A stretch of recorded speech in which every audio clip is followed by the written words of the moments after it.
Hi there and happy Monday morning. I'm meteorologist Robert Spetta. Let's talk about our forecast out here across the Western Pacific today. One thing I do want to note, make sure you check out that Patreon. I'll put a link for it down below. I know I ask it a lot, but it really does mean a lot when you guys help out and make these updates that much more possible. All right, here's our infrared satellite imagery. 1, 2, 3, 4, even 5 areas to watch out here. Boy, if this was in the Atlantic, people would be freaking out, but this is another day in the Western Pacific with these multiple systems. Of course, the big ones is Mirinae, Lupit, and a tropical wave towards the west of Guam I'm keeping an eye on.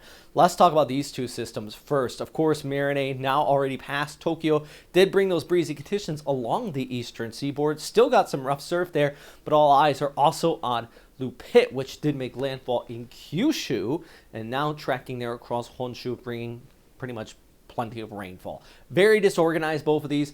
Really starting to lose a lot of their tropical characteristics, but you know, we're still continuing to watch them. And they also have brought some messy weather out here. In fact, look at Katsura. There's in Chiba prefecture, 263 millimeters. That is from Mirinae. Mirinae also brought 66 mile per hour winds, or 107 kilometer per hour in Miyake. And also in Miyazaki, we had 64 mile per hour winds and near typhoon gust of 72 miles per hour in Tanegashima. Tanegashima, by the way, is where they launch the rockets for the Japan Space Agency. So kind of interesting there. This is a question I'm sure a lot of people might be asking. Is this a Fujiwara effect? I mean, boy, they're close together.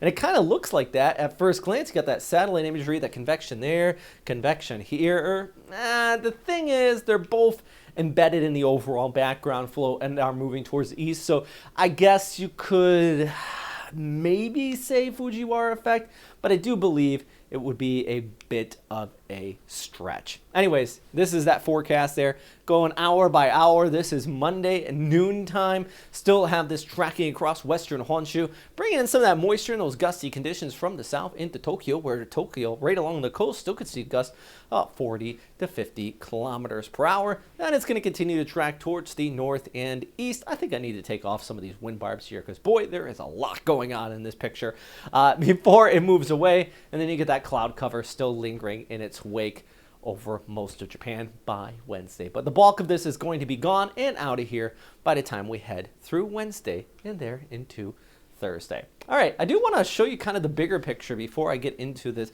3-day outlook. And you know what? This is just another one of those times where I got to get used to using this clicker here. I've said it in my last few updates. It is kind of difficult and I bounce around.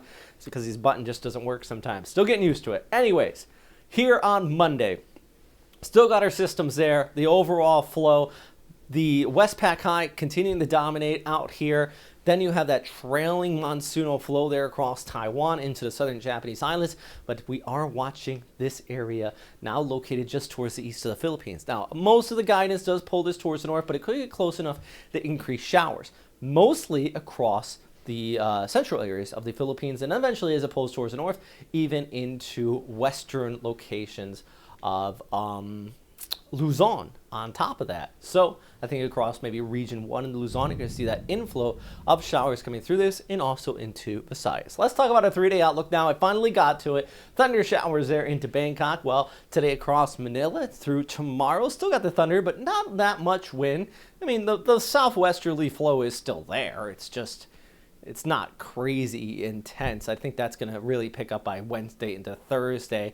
And then as we go ahead through into Taipei, we got some light to moderate rainfall out there. Today in the Naha, partly cloudy skies is going to be moving in through tomorrow and also into Wednesday. Well, back towards Tokyo, yeah, cloudy with some rainfall today and even over towards Wednesday as you still have that flow continuing to push through the area. We made it. We made it all the way to the end, even though this clicker is difficult. Hopefully you guys find that interesting. I'm going to get used to it eventually. I think once I stop using photos for a lot of these, see, look, I accidentally hit the button right there. Once I stop using the photos for these tropical updates and you actually start using the real data, that's really going to keep everything come together. Because when I'm just showing the photos is when I start to have issues.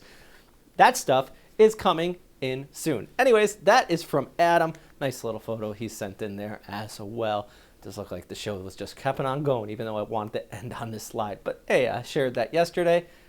No harm in that. Anyways, thanks for everybody on Patreon who has been helping me out here. Always appreciate that. If you guys want to hit that subscribe button as well, that would be fantastic. I hope the mic's working great today. I know a couple days ago that was like all the comments. Apparently the microphone wasn't working very well, so I hope that's working. Plus I even edited the lighting today just a little bit too. So a lot going on. So much going on. This is my last video today. I'm done. I hope everybody has a fantastic day. I'll be around still answering questions if you have any though. All right.